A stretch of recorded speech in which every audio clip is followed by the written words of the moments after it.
If you've listened to the show for a while, you know I'm kind of obsessed with Best Fiends. In my humble opinion, it's one of the best match 3 style games out there. Right now, it feels like I'm flying through the levels, but I think it's because, yes, I am good at this game, but also because there are constantly new levels and events to try. Best Fiends is free to download and is a super fun 5-star rated match 3 mobile puzzle game. Download Best Fiends free today on the Apple App Store or Google Play. That's friends without the R, Best Fiends. Hey, I'm Markeia. Want to hear something scary? Hidden Demons. Welcome to October, and the first of our special haunted Halloween stories. Hitobashira was a type of human sacrifice practiced in Japan for decades. Lords would wall up live victims into the pillars and foundations of their buildings to appease the gods. These spirits who would then protect the building from attacks. You never know what structures still hold souls from the past and are happy to take revenge on any wrongdoer. Haru was in town for a conference and staying with his sister Asami. They rarely saw each other and didn't usually get along, but she always tried to make him feel welcome. Tonight they were going out to dinner and she was surprised they were able to get a table right away, since it was typically a 30-minute wait. When the waiter arrived, Haru noticed the skin on the man's face had a rough texture, just like stucco. She felt bad for the guy, thinking he must have been through a terrible accident. But Haru, always the bully, mocked the waiter as soon as he left the table. Asami cringed and looked around the restaurant. It was strange that it was just them and another couple. Haru then turned his attention to the couple and couldn't stop laughing at how they were dressed. The man's outfit perfectly matched the leather booth they were seated at, while the woman's dress had a literal brick wall pattern. The woman got up from her seat and walked in their direction. Asami shot her brother a disapproving look. The woman stopped in front of their table and looked over Haru for a moment. She then quickly turned her attention to Asami and smiled. "You're a lucky one," the woman said in a creepy voice. Asami blushed and looked away, embarrassed. When she turned back to apologize for Haru, the woman was gone. Asami glanced over and the man had left as well. Haru hadn't noticed the exchange at all as he'd been busy on his phone. "I wish they hadn't left so soon," Haru said. "I would have apologized if they were still there."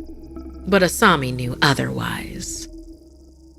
Just then, a loud crash rang out from the kitchen, followed by a low groan. They ran to the kitchen to search for the noise, but nobody was there. Suddenly, Asami screamed and pointed at the wall. "His face!" Asami cried. "The waiter's face!" There was no doubt that the stucco on the wall was shaped like a face, strongly resembling the waiter. Haru brushed it off as a shadow. The restaurant was empty now and feeling very creepy.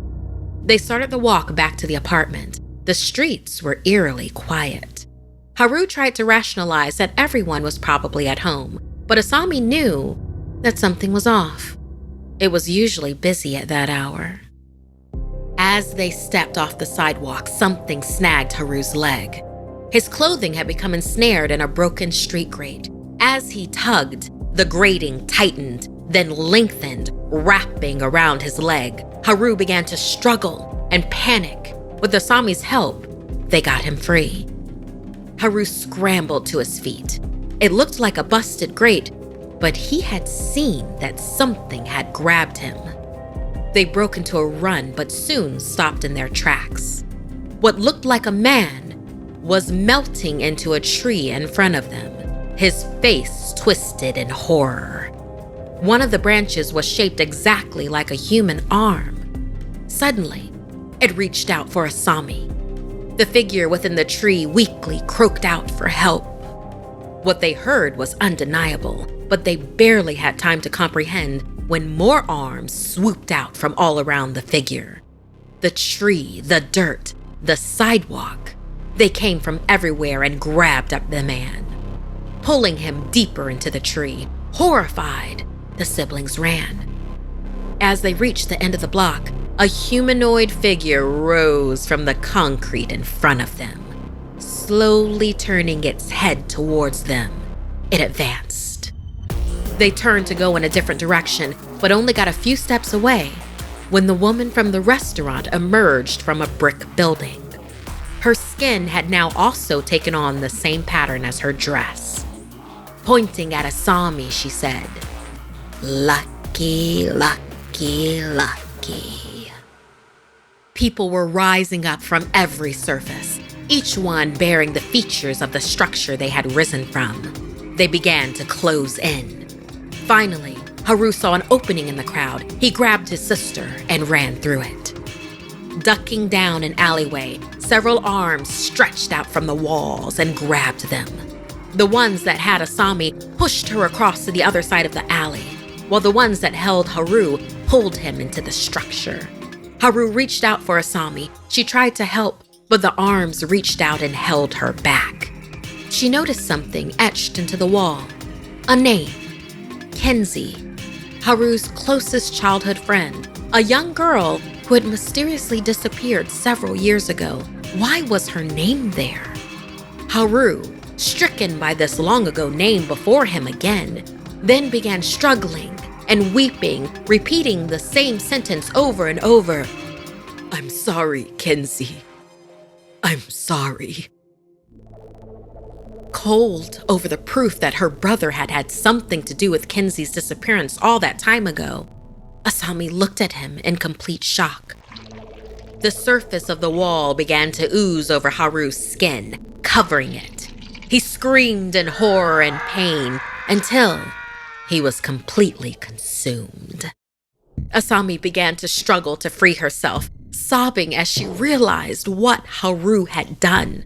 But the arms just let her go and began to slowly sink back into their surfaces. On doing so, they all stared at her and continued whispering in unison. "Eventually, he would have killed you too. Lucky, lucky, lucky." As the fall begins, another holiday season is upon us. For many of us, that means going out to parties, traveling, and visiting family. As you know, Halloween is one of my favorite holidays, and I want to dress up and go out and really have fun. But sometimes I just don't feel all that happy. So I know that if I need to talk about what's in my head, I have therapy. And Talkspace is a great option for you to try. Sometimes I'll have an issue I don't want to talk out with my family, or I have talked out too much with my friends. But with an option like Talkspace, I can feel safe about talking about whatever is on my mind. It was super easy to match with a therapist and get an appointment all from the comfort of my own couch. Talkspace works around your schedule at your convenience with live video sessions and unlimited messages with your dedicated therapist. If you need a little support to help you through the end of the year or want to start building towards a better upcoming year, Talkspace is here to help. Match with a licensed therapist when you go to Talkspace.com and get $100 off your first month with the promo code SomethingScary. That's $100 off when you use the code SomethingScary at Talkspace.com. You know what's scary? Building a good team from the ground up. But even when you have everyone in place, you need Monday.com WorkOS to bring it all together. It's a unified platform that teams like ours use to run all of our work projects. Monday.com gives you one single source for information and makes it easy to build totally custom workflows that fits your needs. To create our podcasts and videos, we have writers, illustrators, and editors all working on one project at the same time. With the visual ease you get with Monday.com, it supercharges your team efficiency, enabling everyone to focus on what matters most and helping meet their goals faster. Monday.com WorkOS is good for small crews like we have at SomethingScary, but it also feels like it could fit any team size or even industry. And with Monday.com, I can see what everyone on our team is working on. No check-in necessary. Teams are more productive when they work together. Tap into the magic of your team with Monday.com WorkOS. Sign up for your free 2-week trial at Monday.com today. That's Monday.com WorkOS. Sign up for your free 2-week trial today. If you've listened to the show for a while, you know I'm kind of obsessed with best fiends. In my humble opinion, it's one of the best match 3 style games out there. While I'm on set, it's one of my favorite pick-me-ups, so I've just hit level 455. Right now, it feels like I'm flying through the levels, but I think it's because, yes, I am good at this game, but also because there are constantly new levels and events to try. The fiends are your sweet little bug crew, and the slugs are the baddies. You know what I mean. I recommend using Whisper, the wasp, and you know how I feel about her. Lovely, but lethal. Best Fiends is free to download and is a super fun 5-star rated match 3 mobile puzzle game. Download Best Fiends free today on the Apple App Store or Google Play. That's friends without the R, Best Fiends. If you'd like to submit a story, send me an email at somethingscary@snarled.com. Like and share this video if it gave you the chills. And don't forget to subscribe to Snarled and turn on the bell for notifications. And if you dare, follow me on social media. Until next time, my dark darlings, sweet dreams.